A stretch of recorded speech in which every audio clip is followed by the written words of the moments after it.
Vatan beýik bünyady berk marattır. Vatan ykbal ol söýgüden ibaratdyr.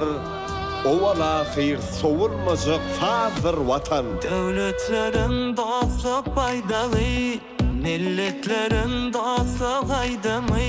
Zamananın kamil paykası, berkarar yurt Türkmenistan, bir taraplığın mekanı.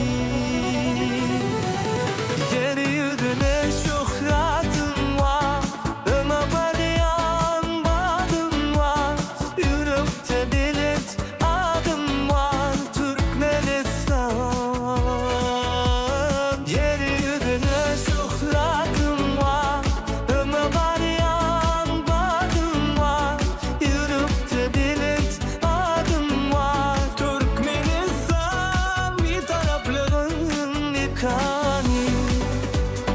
Berkarar döwletim kerem, bakyp bagtyarlyk beren, halkyny janydan ey gören, gahryman arkadagymyza, arkadagly gahryman serdarmyza şöhrat, şöhrat, şöhrat.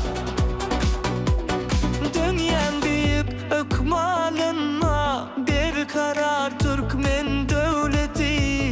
Zamananın ak yoluna, bahtiyar Türkmen milleti.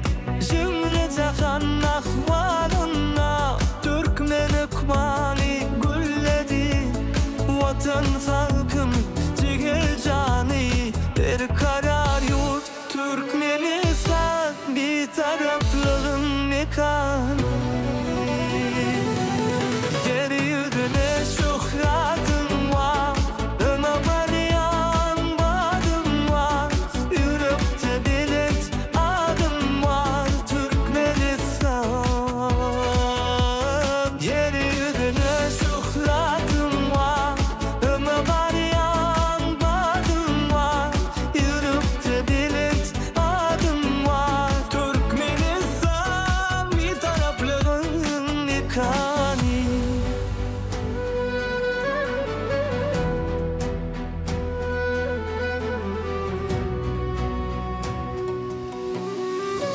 Kömrün içre kazandı san, farazatlığın mukamı.